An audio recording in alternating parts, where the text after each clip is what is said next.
¿Estamos grabando, Carlos? Sí. Un momento, yo no quiero unos secos que no había habido en esos días. A ver. Como unos secos que no había habido. Puede ser de la maquinaria de... Podías decir, perdón, para la presentación podías decir que mandó en el frente de Madrid, ¿eh? Esa es la importancia. Sí, bien. Vale, ¿no? Sí. ¿Estamos? Vamos a hacer la entrevista.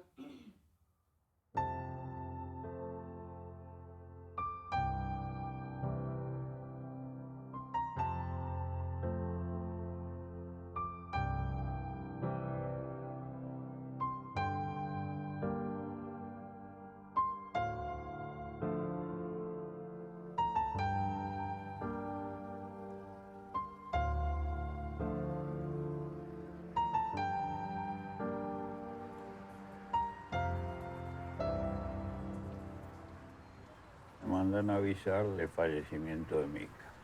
Entonces viajo aquí a París y se organiza, digamos, la incineración de ella.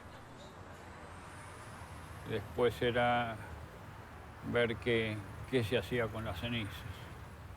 Yo tenía ganas de llevarlas a España y arrojarlas ahí en Atienza, ¿no?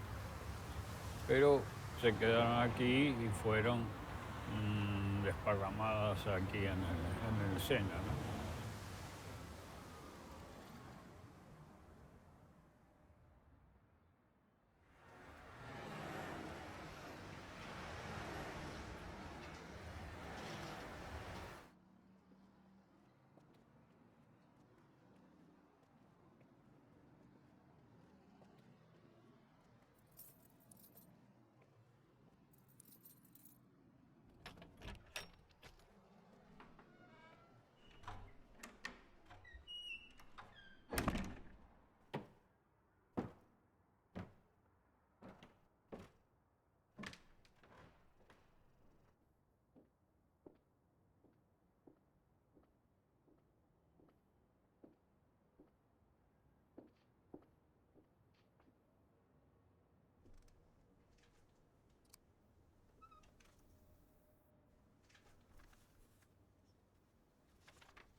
En la tarde del 18 de julio empezó nuestro andar en busca de armas y de alistamiento.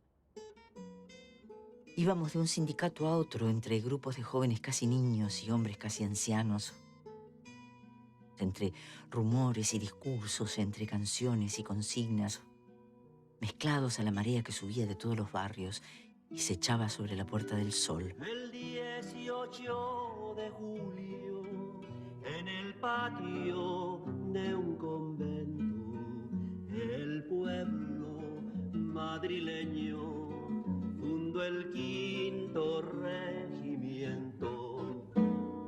Anda, jaleo, jaleo, ya se acabó el alboroto y vamos al tiroteo, y vamos al tiroteo.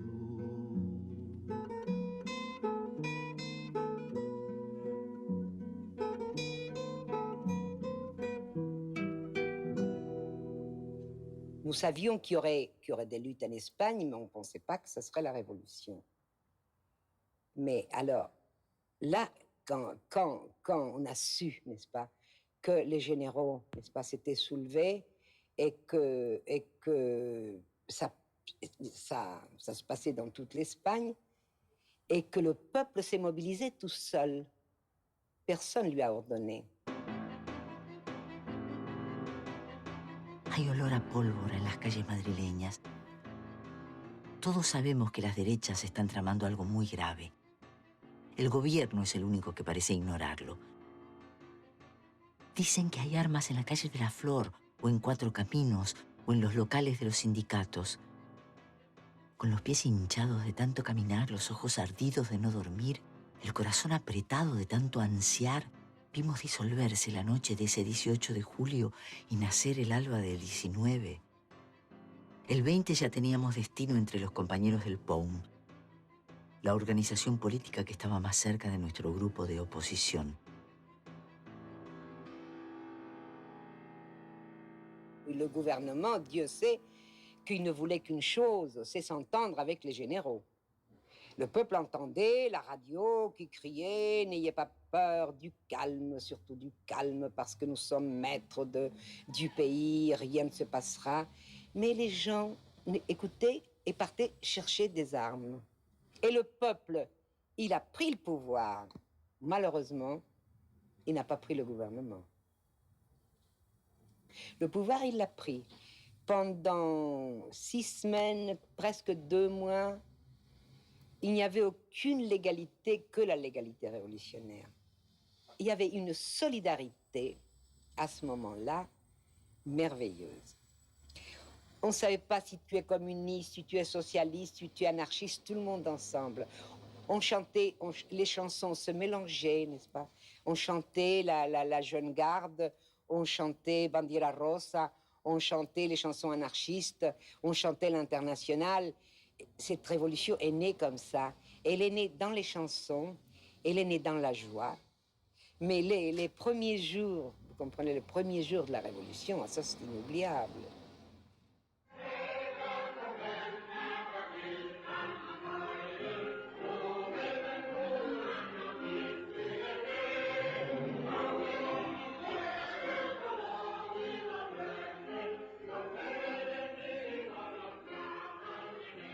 Por eso la tarde del 18 de julio fue una tarde de certeza, un comienzo de esperanza, un vibrante toque de leva.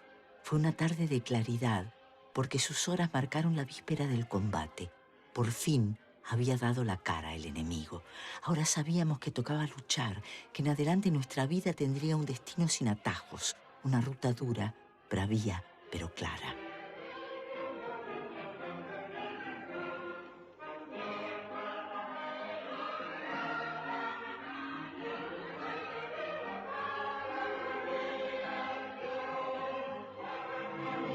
Ya pertenecíamos a una formación de combate, la columna motorizada del POUM.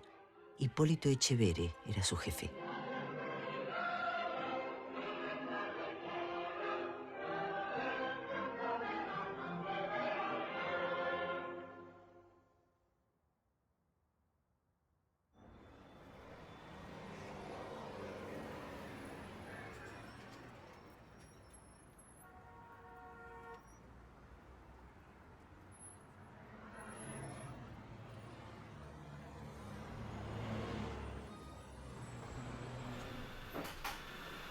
Yo sabía de su existencia, pero no sabía dónde. Sabía que vivía en París, pero no tenía ni la dirección.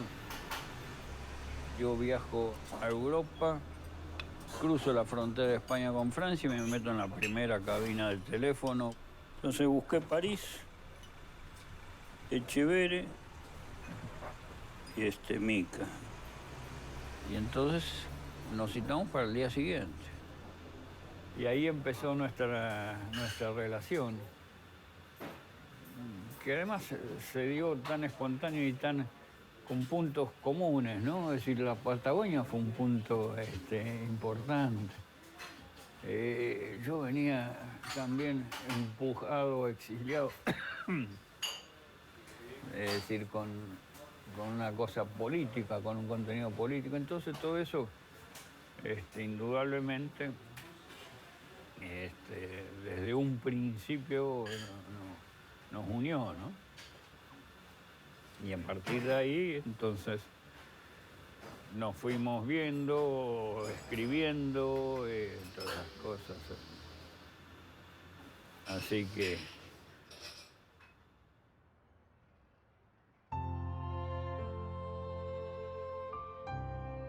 Los dos nacieron en la Argentina. Mica nace en Moisesville. Ella nace en 1912.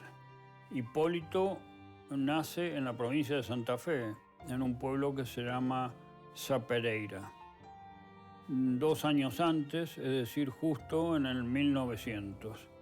y se conocen a los 20 años de edad en la universidad. En septiembre de 1920, dos rosarinos como yo, que conocen mis ideas por haberlas yo manifestado siendo estudiante en el Colegio Nacional, vienen a verme para informarme de la fundación de Insurrexit y pedir mi adhesión. Por ser ambos hijos de familias burguesas, no di crédito inmediato a la seriedad de la empresa, reservando mi respuesta hasta saber mejor las finalidades del grupo. Al cabo de una semana volvieron los dos jóvenes en compañía de Hipólito Echeverre, cuya imagen ese día nunca se me borró de la memoria. Alto, delgado, la tez muy clara, ojos de un raro color gris azulado que le iluminaban extrañamente el rostro. Habló largo rato, sin énfasis, exponiendo sus ideas con una claridad ejemplar, una fuerza y una convicción que hacían difícil no creer en lo que él creía. Jamás he vuelto a ver en la vida a un ser tan luminoso. Y no me ciega el amor que nos unió. Todos aquellos que lo conocieron dicen como yo.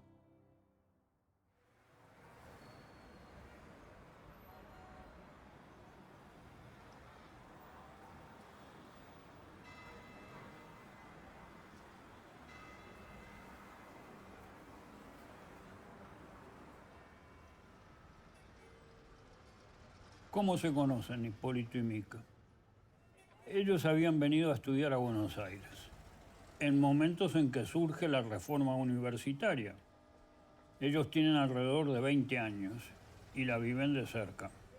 Forman parte de un grupo llamado Insurrexit, con José Ingenieros, entre otros, y Alfonsina Storni, íntima amiga de Mica.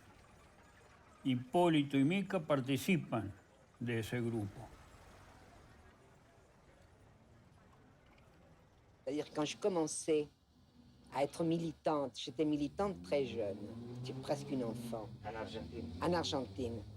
Mes premières armes, je les ai faites avec des camarades anarchistes. Et je suis restée, bon, après je suis devenue marxiste par conviction, d'accord. Mais je n'ai pas tenu longtemps dans le Parti communiste. 1 an et demi, on m'a mis à la porte au bout d'1 an et demi. Bon, j'étais exclue du Parti communiste parce que on n'acceptait pas les dictats, enfin, du parti qui d'ailleurs était négatif. Et alors, on vous mettait à la porte. Donc, j'ai toujours gardé un esprit libertaire. Los primeros pasos de Hipólito como militante fueron anarquistas. Vive con su familia en un gran edificio que creo existe aún en la esquina de Corrientes y Pueyrredón. Desde el balcón ve pasar a los cosacos haciendo marchar a sablazos a los crucificantes. En esa semana trágica de enero que quedó en los anales de la represión argentina como un hito sangriento, Hipólito Echeverre entró en la revolución como otros entran en una orden religiosa. En los días que siguieron a la semana trágica escribió afiebradamente un folleto dedicado a los vigilantes que tenía por título «Escucha la verdad», y lo fue repartiendo a los policías que hacían guardia en las calles. Pocas horas después estaba en la cárcel. Cuando salió en libertad abandonó la casa familiar para no comprometer más a los suyos. Comienza entonces para él una vida difícil. Dura poco en los talleres donde entra a trabajar a causa de la propaganda revolucionaria que difunde entre los obreros. Vive en altillos prestados, come algunas veces en casa de su madre, otras veces no come. Su salud fue muy quebrantada por los años de privaciones y actividades desmedidas. Le provocaron una incipiente tuberculosis.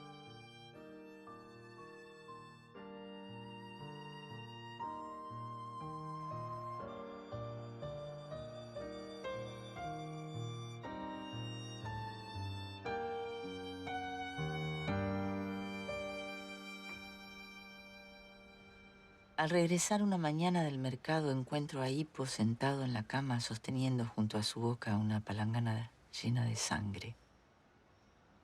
viendo mi espanto, me sonríe con su maravillosa sonrisa luminosa y me dice despacio: no te preocupes, ya pasó. Ahora me siento mejor. Sabes además que estoy bien decidido a no morir de enfermedad.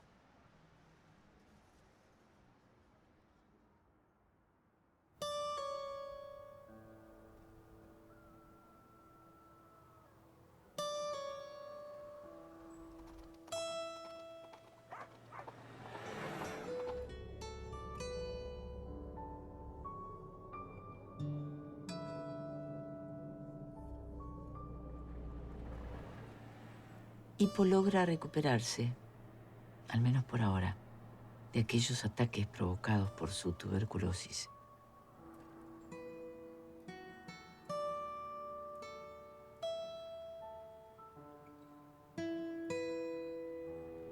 Vinieron entonces nuestros años patagónicos. Para conquistar una independencia económica, Echeverri aprendió prótesis dental. Yo tenía mi diploma de dentista y cuando también a mí me expulsaron del PC, resolvimos salir a tentar suerte en la Patagonia para recoger el dinero que nos permitiera pagarnos un viaje a Europa. Montamos un consultorio ambulante y recorrimos distintos pueblos del sur argentino. Al cabo de 1 año y medio de intenso trabajo, llegamos a Esquel.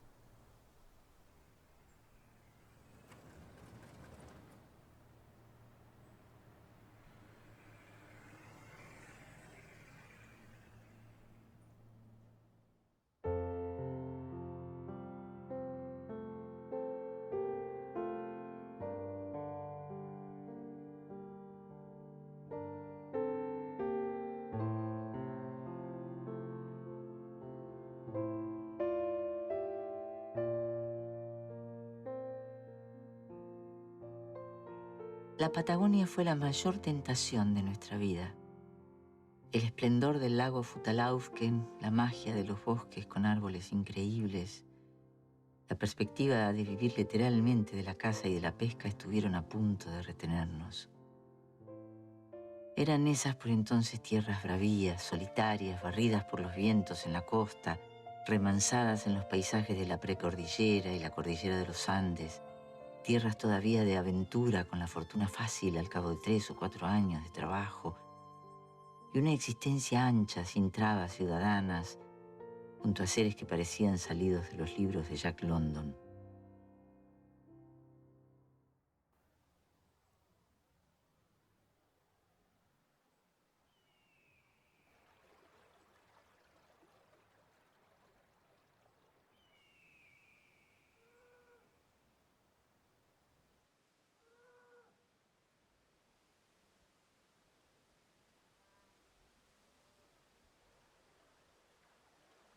El hecho crucial es cuando ves la injusticia.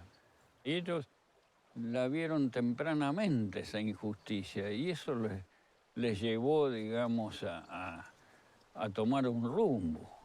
Entonces, ellos fueron estudiosos políticos, ¿no? Momentos en que el marxismo se entraba a difundir con la Revolución Rusa, ¿no es cierto? Entonces, ellos estudiaron el marxismo para explicarse el porqué de esas injusticias. Y ahí tomaron esa decisión tan profunda, ¿no? Es decir, no, nosotros amamos la vida y vamos a luchar por ella para todos. El inmenso lago Futalaufken, de un verde más verde que los lagos de leyenda. Podíamos haber vivido en sus orillas porque el gobierno argentino concedía allí gratuitamente 10.000 metros cuadrados. Fue la tentación más fuerte de nuestra vida. Tentación, digo, y muy grande. Pero los votos pronunciados en la extrema juventud nos la vedaban. Desde mucho tiempo atrás nos habíamos impuesto otro destino, el de luchar por la revolución.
En octubre de 1932, seguros de hallar en Alemania una tierra abonada para la lucha decisiva, llegamos a Berlín.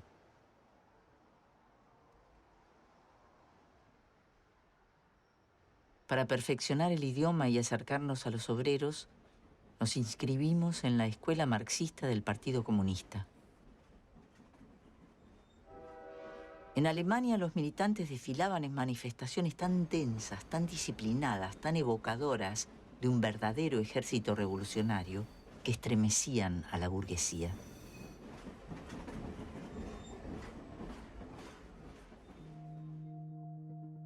Sabíamos que el PC tenía armas, que los barrios rojos estaban organizados por bloques de casas para la lucha. Asistimos en las elecciones parlamentarias de noviembre de 1932 a la pérdida de una gran cantidad de bancas sufrida por los nazis.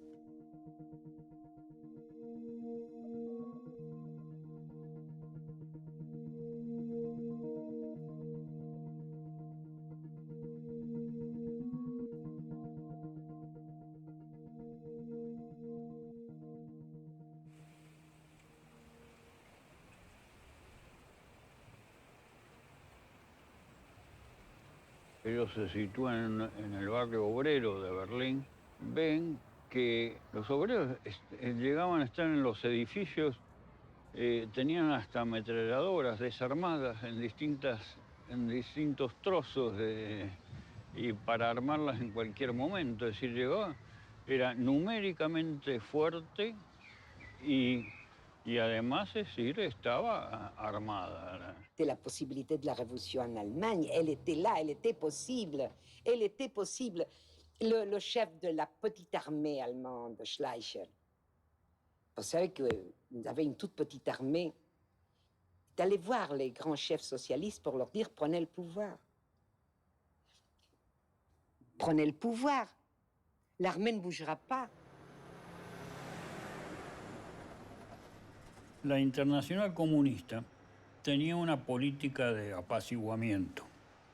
A pesar de estar dadas las condiciones para una revolución, las directivas eran de no enfrentamiento de clases. Und zweitens, sie wollte kompromisslos die einzige Macht und alleinige Macht in Deutschland. Pero vimos también cómo Hitler fue llamado al poder por Hindenburg de la manera más pacífica. Asistimos al tremendo desconcierto, a la pasividad que había engendrado la política criminal de la Internacional Comunista. In der Nation mobilisierten, die zu allen Zeiten nicht die Mehrheit, sondern die Minderheit ausgemacht haben.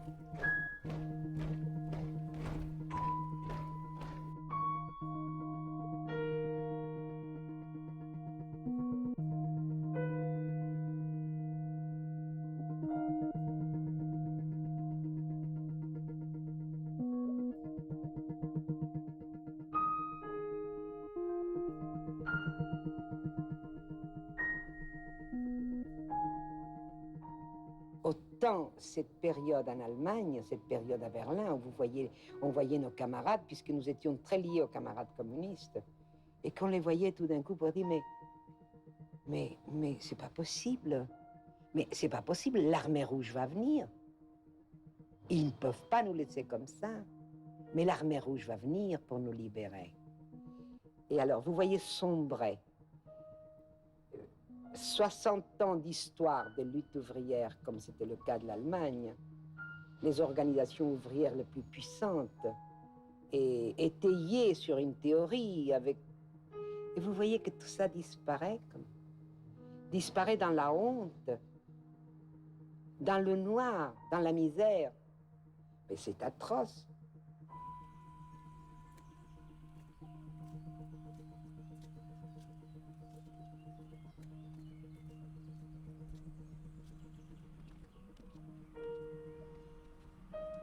Hippo volvió a demostrar su claridad cuando le escribió a un amigo: «Viejo, estamos vencidos.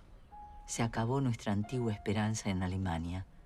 Habrá, sí, terribles batallas aisladas, un sangriento terror, una larga guerra civil en los meses venideros. Caerán los mejores».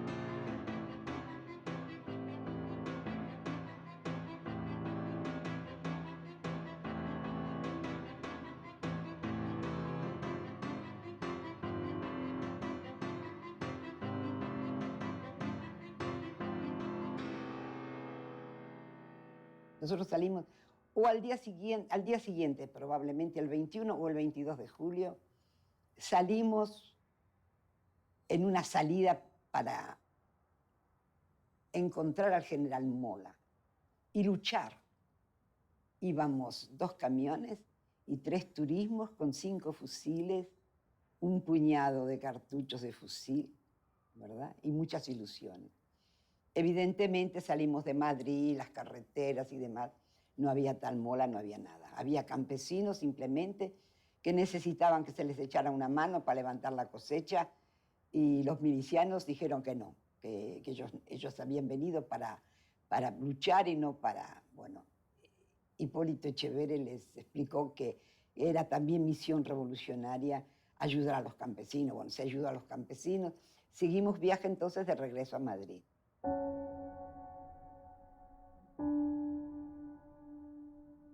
Sin que haya mediado ningún acuerdo entre Hippo y yo, me he instalado desde el comienzo en funciones más pesadas que heroicas.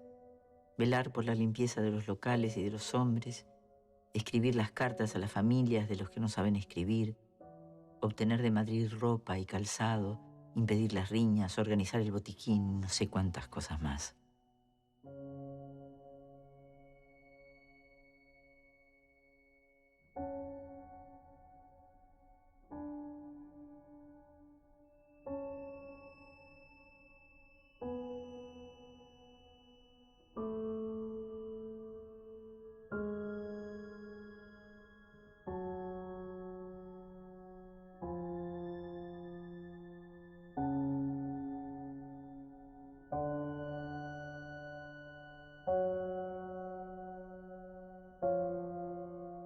El ascendiente de Etcheverry sobre sus hombres crecía rápidamente.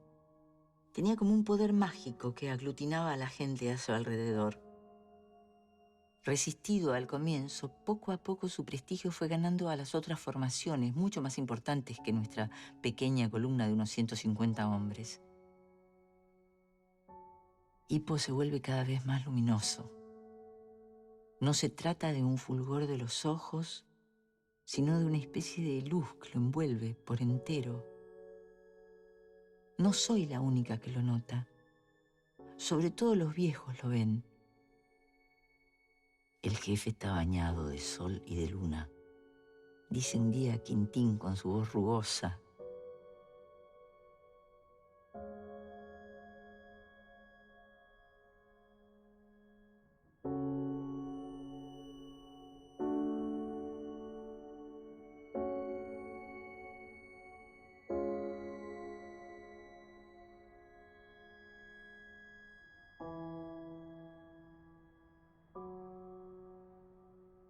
Dans une guerre civile, c'est à base d'exemples, à base d'un climat qui est créé. Quand vous êtes celui à qui on ne peut rien reprocher. Vous ne dormez pas dans un lit quand les autres dorment par terre. Vous ne mangez pas des choses que les autres ne mangent pas.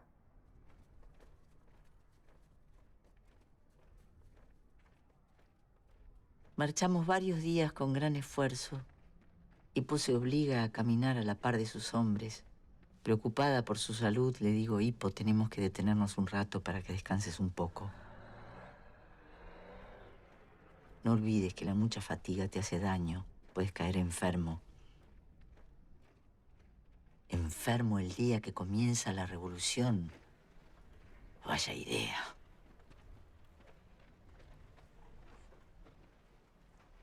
Creo que eran 4 caminos, donde se estaba ya organizando tropas, estaba organizando fuerzas. En realidad supimos luego que ya era el 5º regimiento que se estaba organizando, ya con instrucción militar, con simulacro de fusiles y demás. Nos piden, los que estaban en la puerta, los controles, nos piden que entremos.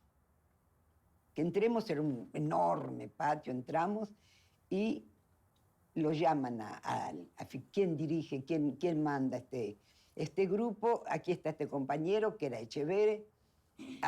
Ve a hablar con la compañera pasionaria. Ah, bueno, de acuerdo. Entonces va él solo, y se encuentra con pasionaria, que le dice, mira, necesitamos los camiones, porque necesitamos ir a buscar dinamita y no tenemos. Dice, yo tengo que preguntar a mi gente si están de acuerdo. La gente dice inmediatamente que, bueno, si es para buscar dinamita, de acuerdo. Entonces Hipólito le dice, pero mira, compañera pasionaria, debo decirte que somos trotskistas. Y ella le contestó, no tiene ninguna importancia, estamos todos en la misma lucha.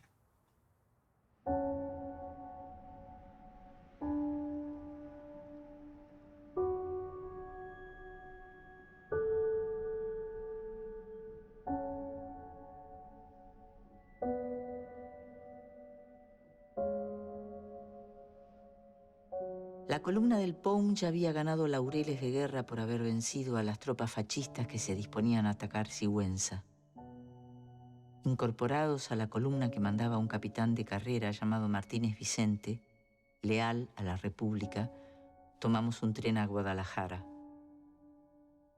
Durante el largo viaje se nos sumaron algunos hombres de otras organizaciones, atraídos por la convicción tranquila y la autoridad que emanaba de Echeverre.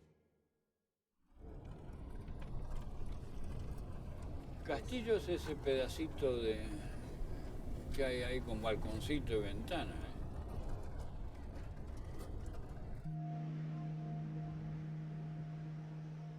Ciudad de Atienza, plaza fortificada, burgo medieval desparramado al pie de su castillo, plantado muy alto sobre un espolón casi cónico.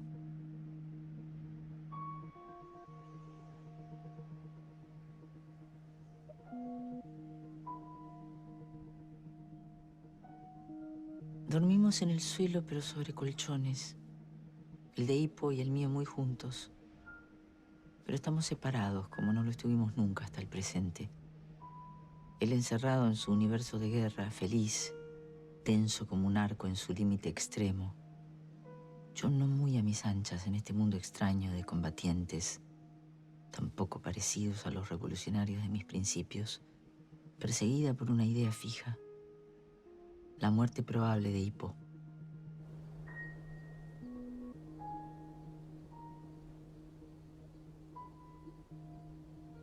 A veces se lo digo un poco como en broma. No te hagas matar, muchacho. Haces mucha falta. Eres indispensable. El más importante de todos, el más lúcido, el que más sabe de las cosas de la revolución. ¿Se puede ser valiente sin ser temerario? No. Aquí en España hay que ser temerario si quieres conseguir que te obedezcan.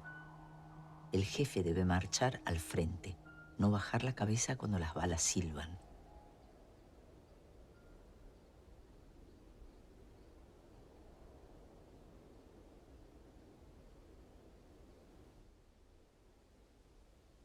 La hora del gran combate había llegado.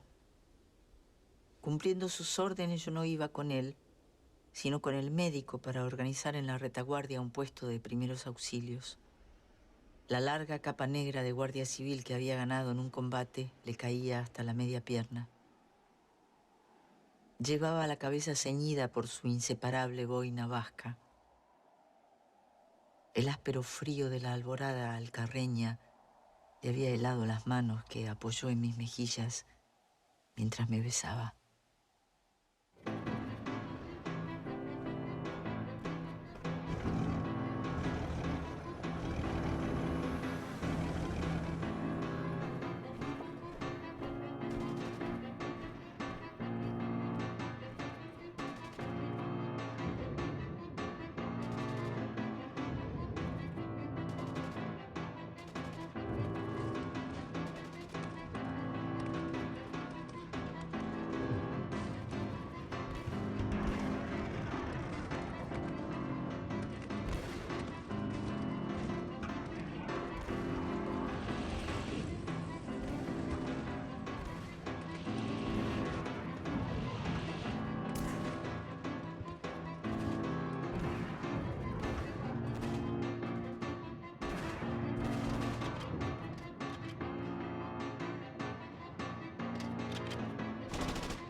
Una bala lo quebró como se quiebra un árbol herido por el rayo.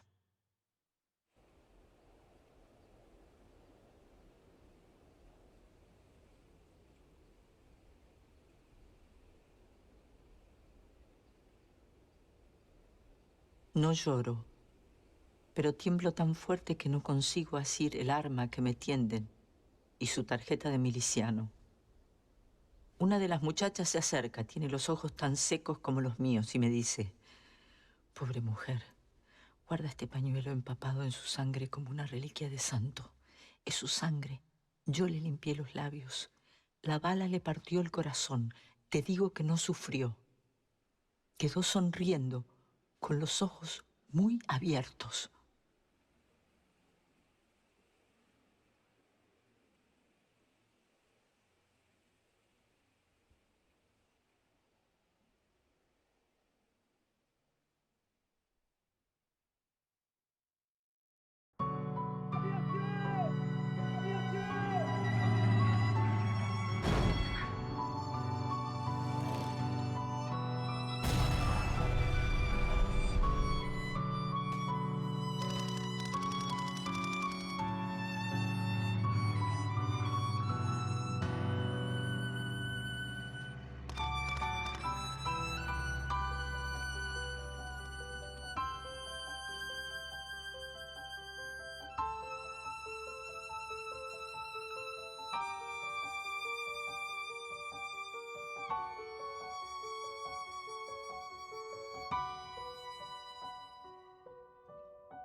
El enemigo no me da tiempo para asimilar la muerte de Hippo.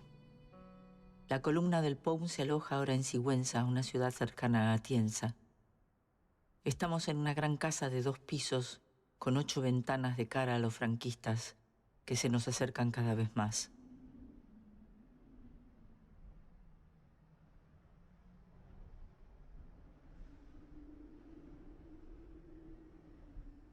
Anselmo me pone las manos en los hombros.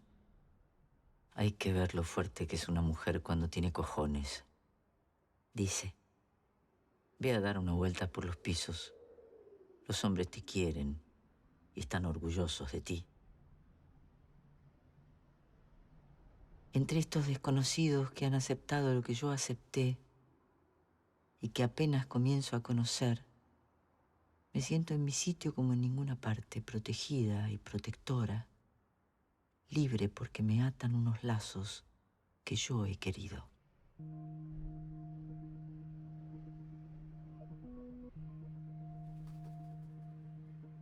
Madrid no cree en la revolución. Se resignó a la guerra contra su voluntad y la lleva sin convicción. Tenemos que resistir aquí con las manos vacías, sin trincheras, sin refugios antiaéreos, sin más armas automáticas que 2 ametralladoras en la torre de la catedral. Pasan los aviones, hay 3 y otros 3, más 3, hasta 23. Pasan de largo sobre la estación y atacan la ciudad. 25 muertos entre los escombros del hospital, la mayoría de la población civil, más del doble, sobre todo mujeres y niños, en las casas arrasadas. ¿Cuántos milicianos? No lo sé. Muchos muertos y heridos. Es aquí donde tenemos que combatir hasta el fin, resistir el mayor tiempo posible, bloquear aquí a las tropas franquistas para impedir que vayan a engrosar el ejército, que pronto amenazará Madrid. Quand nous avons quitté notre maison fortifiée, en laissant des morts et des blessés en quantité, nous avions la troupe sur les talons. Les gens, ils étaient là, ils étaient sur nous. On ne pouvait plus s'en aller. On avait eu l'aviation qui continue à mitrailler. Bon, on pouvait dire, bon, il y en a qui tomberont, mais on était déjà, les troupes, les requêtés, les troupes franquistes étaient descendues des montagnes et on ne pouvait plus marcher. On ne pouvait plus marcher.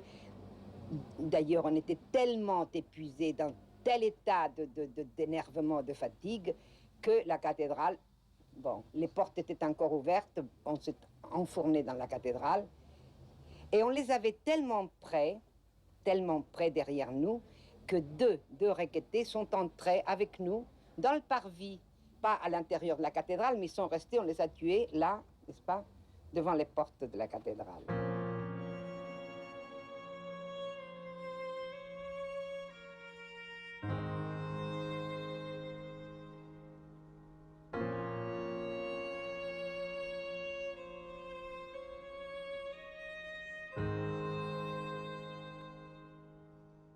Los fervorosos católicos se ensañan ferozmente con la casa de su Dios. Las hermosas puertas talladas caen a trozos. Los dinamiteros pegados al suelo se enderezan por turno para lanzar sus cartuchos. En medio del estruendo y del polvo, cegados, resecos, negros de humo, amenazados por los obuses que estallan en todas partes, los hombres siguen en sus puestos, arma al brazo. Yo voy de un lado al otro dando de beber. Me siento quebrada, triturada por esas naves que suben interminablemente y por la multitud que busca en nuestros ojos la esperanza de vivir.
Quand je suis entrée dans cette cathédrale, pour moi, la lutte était finie.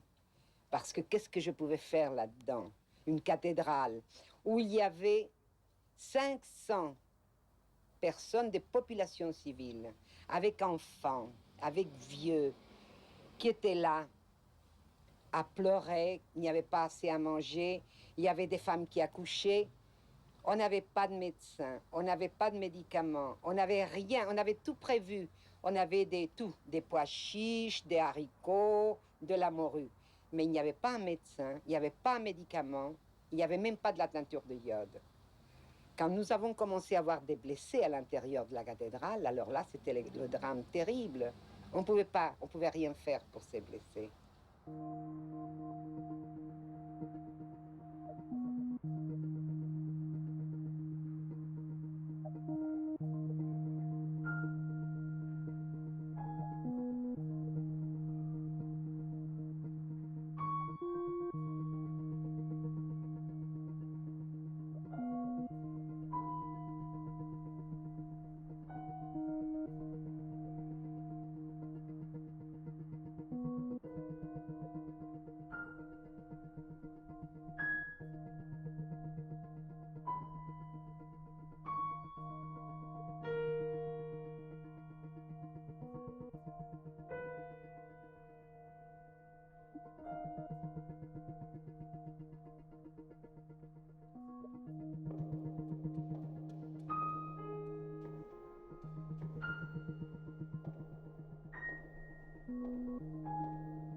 La cabeza ya no me duele. Ahora es la garganta a fuerza de tragar ese sollozo indigno de una mujer que ha elegido hacer la guerra. ¿Cómo decirles a estos seres ebrios de coraje, tan decididos a inmolarse para redimirnos a todos, que me niego a morir aplastada bajo las piedras de la suntuosa catedral? Que en las cuentas de mi lucha esta eventualidad no estaba inscrita, que quiero irme, salir al aire libre, incluso si debo caer bajo las balas de las ametralladoras que tiran furiosamente contra los fugitivos. Combatir sí, morir sí, pero pudrirse en esta catedral engastada en oro, no. Nous avions voulu, c'est-à-dire un groupe des nôtres, avait décidé qu'on devait quitter la cathédrale la nuit même. Avant que l'ennemi s'installe, on devait essayer de sortir en formation de combat et sortir. Mais les chefs qui avaient là, n'est-ce pas, avaient décidé que non, qu'il fallait rester dans la cathédrale, tenir la cathédrale et attendre qu'on vienne nous libérer. Eh bien, cette libération n'est pas venue. On a tenu la cathédrale, c'est-à-dire, moi, je suis partie au 6e jour. Mais il y a d'autres qui sont restés encore 3 jours. Ils ne pouvaient pas rester davantage. Il n'y avait plus d'eau. Il n'y avait pas de quoi donner à manger. Les enfants mouraient de faim là-dedans.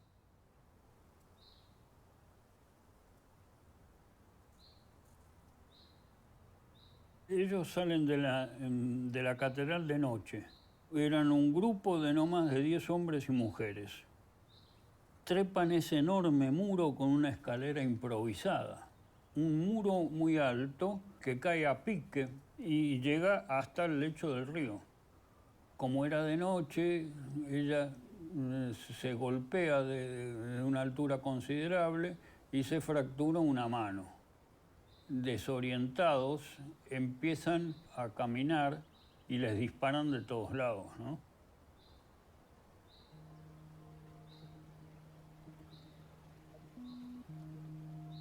Árboles, montones de piedras y más árboles.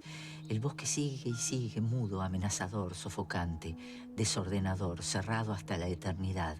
Y nosotros dentro, condenados por siempre a seguir andando, la cabeza vacía, los pies pesados, mirando a derecha, mirando a izquierda, sin poder bajar nunca los ojos.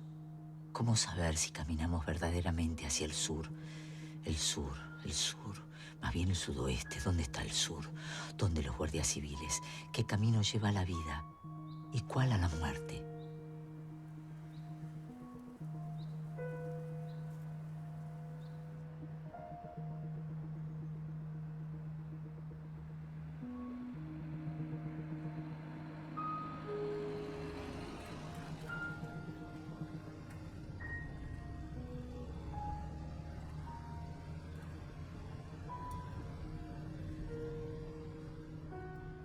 Imagínate lo que debe haber sido huir por ahí, de noche, sin tener conocimiento de la geografía del lugar.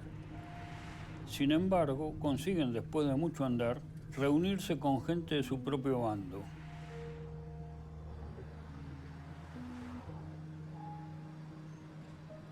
Y así llegan a Madrid.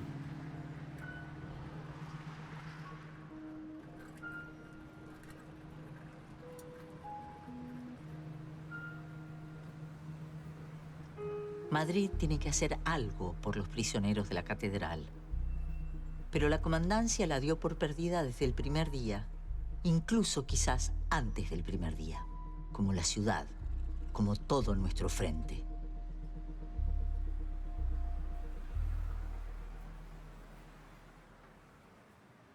La cathédrale a été une espèce d'invention, comprenez, du commandement. Donc, il ne faut pas oublier une chose, c'est que c'était, à ce moment-là, il y avait l'Alcázar de Tolède. Et alors, on a voulu un peu, n'est-ce pas, faire un Alcázar rouge pour le mettre en face, pour dire, bon, le rouge aussi, sont aussi capables de s'enfermer comme ça dans une cathédrale et se battre jusqu'au bout. Me dice Mateo que los españoles mueran en esta guerra que es nuestra me parece normal.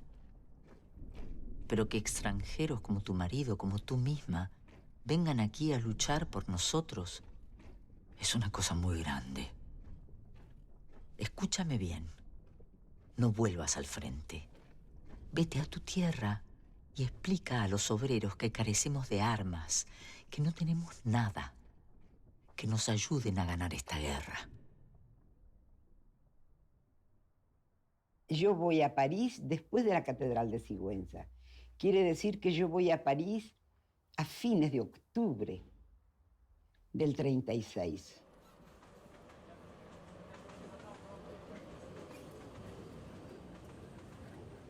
Mica cruza Francia por Cataluña. Esa frontera todavía estaba controlada por los republicanos. Se recupera unos pocos días en París.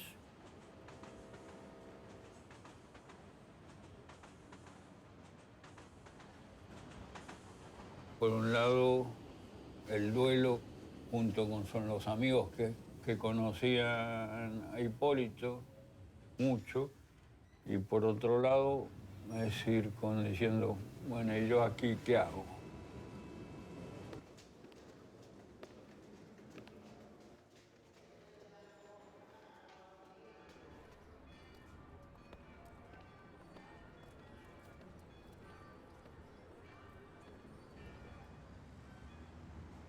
Habíamos vivido aquí en París antes de ir a España. Instalados en un minúsculo alojamiento en la calle Claude Bernard, pasábamos nuestras horas entre interminables reuniones políticas y la lectura de las obras que considerábamos indispensables para nuestra formación de militantes revolucionarios.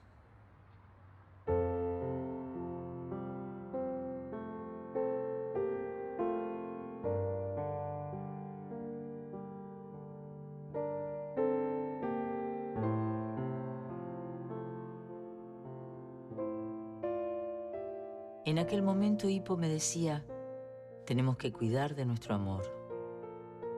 Compraremos menos libros para que puedas tener un vestido bonito. ¿Recuerdas el que diseñé para ti cuando nos conocimos? Ahora no tienes más que una falda vieja y ese abrigo de muchacho que te ha dado Marguerite. La política se nos traga la vida. No debemos dejar que nos devore.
Mi vida de antes, mis sentimientos de antes, nuestros despertares en la Buhardilla, nuestras tardes en la Ile Saint-Louis, nuestras mañanas en el Louvre, nuestra alegría infantil al regreso de los paseos, de encontrar encendida la estufa.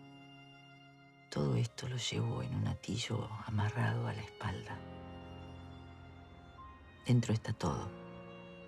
Su frente, el arco de sus cejas, sus ojos grises tan dulces, sus manos, sus brazos alrededor de mi cuello. Vivir. Entonces, ¿quieres vivir? Vivir sin él. Después de la guerra, en el mundo de antes de su muerte, en un mundo sin trincheras, sin bombardeos de aviones.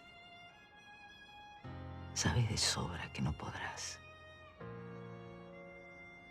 Y de repente pienso en la mirada que me echaría, en su boca mitad sonriente, mitad grave, diciéndome: todo esto lo sabíamos desde nuestros 18 años.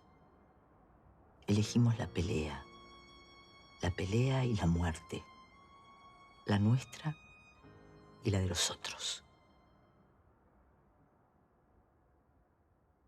Regreso a Madrid el 7, el 8 de noviembre, al día siguiente de la enorme carnicería que había hecho la aviación franquista. Me toca entrar a Madrid y ver los caballos espanzurrados en las calles, con los vientres abiertos, sangre por todos lados.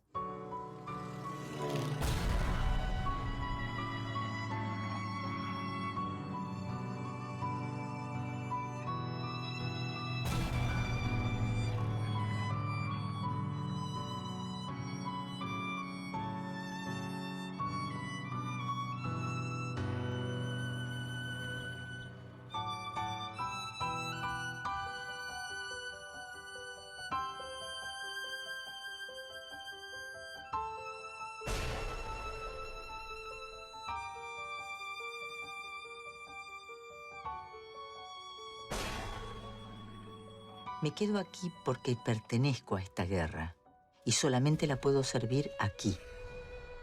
Porque solamente aquí es pura, lejos de la no intervención y las demás politiquerías.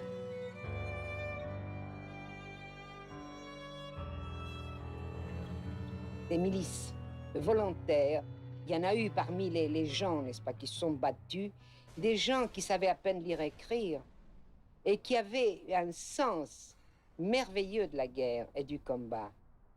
Il marche parce qu'il veut marcher. Il marche pour quelque chose. Il n'est pas soldat.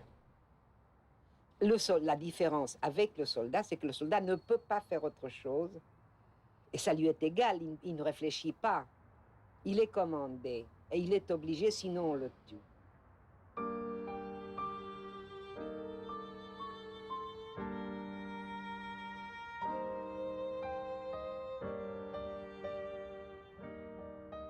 ¿Qué soy yo para ellos?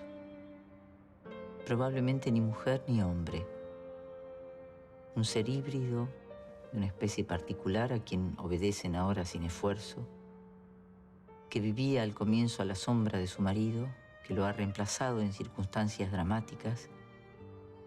Colmo de méritos, ha venido del extranjero a combatir en su guerra. Luego soy para ellos una mujer a la cual se le perdona su sexo, en la medida que no se sirve de él, a la que se admira tanto por su valentía como por su castidad.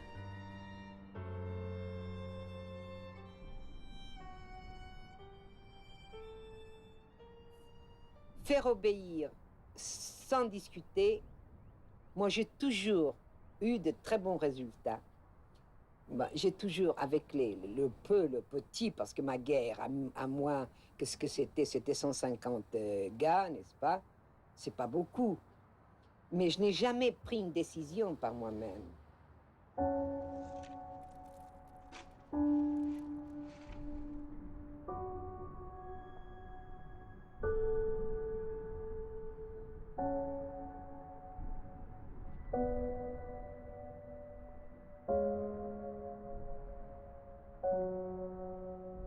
Escucho decir, Una mujer manda la compañía y los milicianos lavan los calcetines. Para Revolución ya es una grande. Una vez más me descubro capitana, madre de familia que vela por sus niños soldados. No, no tengo hijos. De común acuerdo, mi marido y yo decidimos evitar toda traba que nos impidiera tomar parte en la lucha revolucionaria, allí donde estallara. ¿Se ha visto alguna vez a un capitán administrando jarabe para la tos a sus soldados en plena guerra, dentro de una trinchera cavada a 150 metros del enemigo?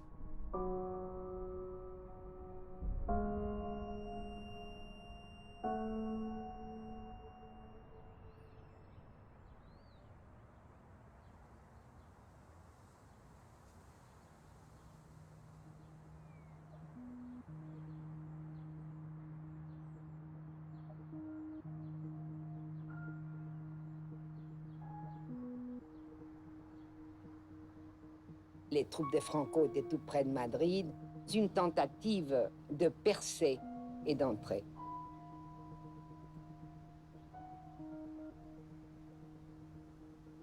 Nous avons terriblement souffert parce que nous étions bombardés tout le temps. Les gens étaient concentrés dans une espèce de petit bois et on était bombardés tout le temps.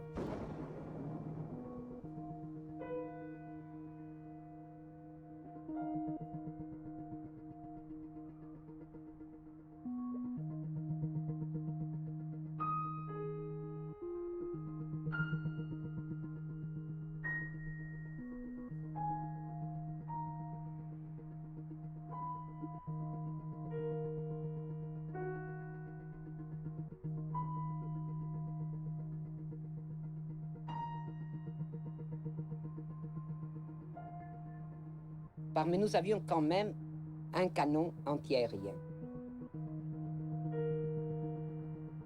Un jour, ce canon a fait tomber un avion.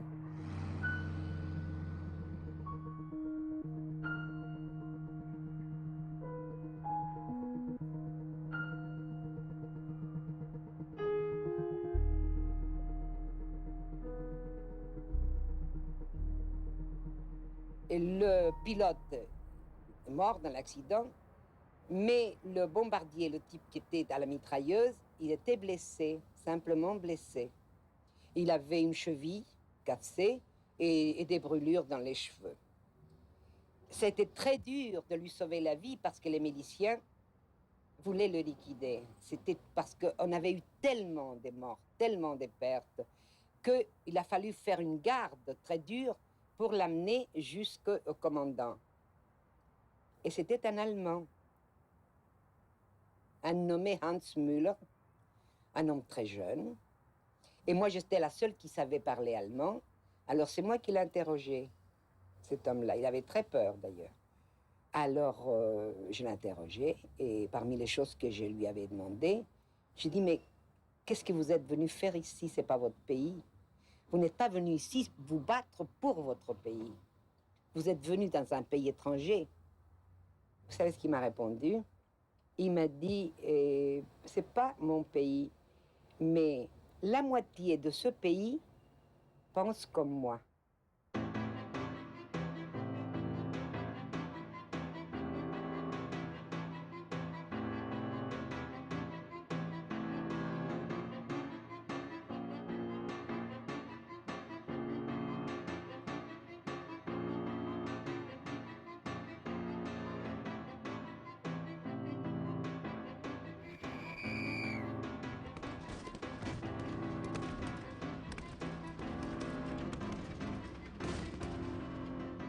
Doblada sobre el parapeto con los ojos doloridos de tanto forzarlos para ver, el pecho sofocado de angustia, las uñas hundidas en las palmas de las manos, oigo estallar los primeros obuses de mortero.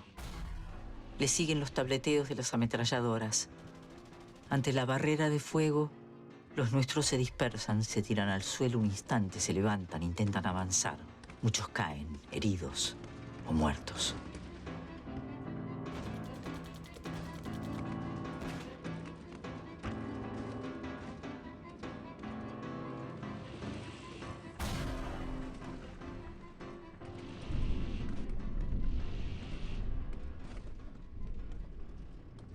Moi, je suis restée vraiment sur le front au milieu de 38. Et après, je suis restée, comme les camarades avaient demandé, il y avait beaucoup de choses à faire aussi dans l'arrière, il y avait beaucoup de problèmes. Et alors j'étais dans un grand hôpital pour organiser tous les côtés de l'enseignement, parce que nous avons fait beaucoup de choses, nous, pendant la guerre. Pendant la guerre, nous avons alphabétisé.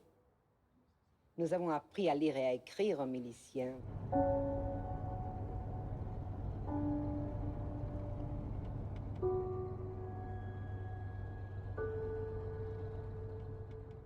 El Partido Comunista Español, que era pequeño y minoritario, crece enormemente gracias al apoyo soviético. Por ser trotskistas, los del POUM son perseguidos ferozmente. Se los acusa falsamente por el estalinismo de contrarrevolucionarios, a tal punto que en Barcelona llegan a arrestar y hacer desaparecer a su líder, a Andreu Nin.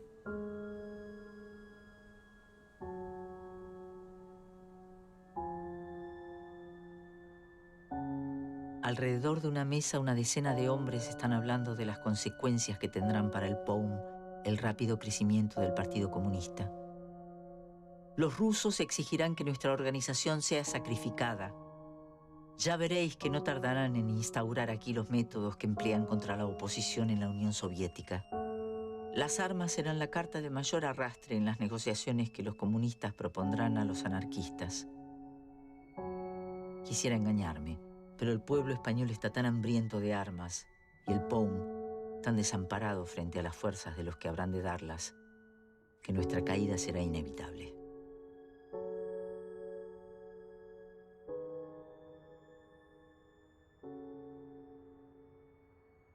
En cuanto la Unión Soviética comienza a entregar armas, ahí es cuando se nota verdaderamente que todo ha cambiado en el ambiente, que hay una política que rige las cosas, incluso para dar armas, incluso para señalar frentes, poco a poco, y que, bueno, se comprende porque la reacción de la gente cuando vienen los famosos chatos soviéticos y luchan en el cielo de Madrid contra la aviación franquista y consiguen aliviar esa presión, el pueblo no razona políticamente, pero razona que, bueno, hacen huir a los aviones de Franco y entonces todo está bien. Nous étions dans un café, j'étais avec un camarade de ma compagnie. Il se lève au milieu du grand café et il crie « Vive Trotsky !» Alors, je lui dis « Écoute, tais-toi, hein. Pourquoi moi, je veux me taire? Je peux pas dire Vive Trotsky !» Il se relève « Vive Trotsky !» De nouveau. Au troisième Vive Trotsky, arrivent des gens en civil et ils nous embarquent tous. Des gens qui venaient de se battre, qui venaient du front. À chaque fois que je demandais à quelqu'un, mais écoutez, moi, je voudrais envoyer un mot ou téléphoner à mon commandant, puisque j'appartiens maintenant à la 14e division du commandant Cipriano Mera. Il ne me répondait même pas. Au troisième jour, on m'appelle. Et on m'appelle capitaine. Alors je dis, mais il y a quelque chose de changé ici, qu'est-ce qui se passe? Mais vous m'appelez pour quoi faire? Allez dans le bureau du directeur, on vous attend, etc. Alors j'arrive là-dedans et je vois mon Cipriano Mera qui se tordait de rire. Et qui dit, mais écoute, hein, si c'est pas honteux, te voir toi en prison, mais de quel droit on t'a mis en prison? Ben, je demande à ces personnes-là. Moi, personnellement, je n'ai rien fait. Il y a un de mes camarades qui a crié « Vive Trotsky », c'est tout.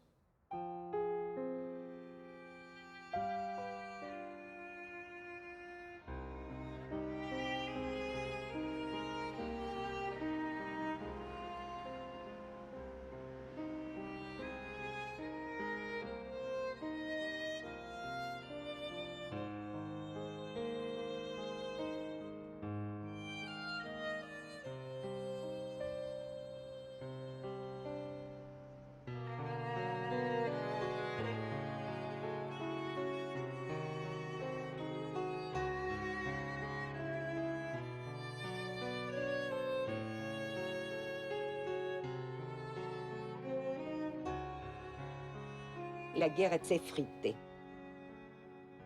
Les grands chefs venaient à Madrid pour chercher de passeport, pour s'en aller. Et petit à petit, les gens, les miliciens qui restaient dans les tranchées commençaient à fraterniser. On se connaissait depuis longtemps. Dans les tranchées de Madrid, on était face à face depuis plus de 2 ans, n'est-ce pas? On se connaissait, on s'insultait, on se chantait, mais on était là, face à face. Il y avait des tranchées où il y avait 10 mètres.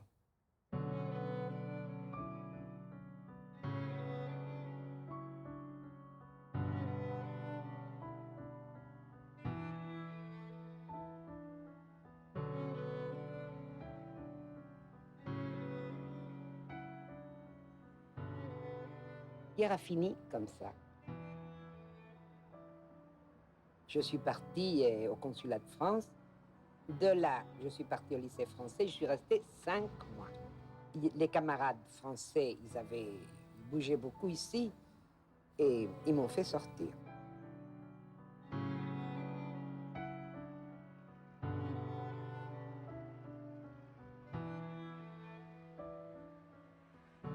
Où on a senti que la guerre était finie, on l'a surtout senti dans les rues de Madrid, parce que tous ces pauvres gens qui s'étaient réfugiés dans les quartiers riches,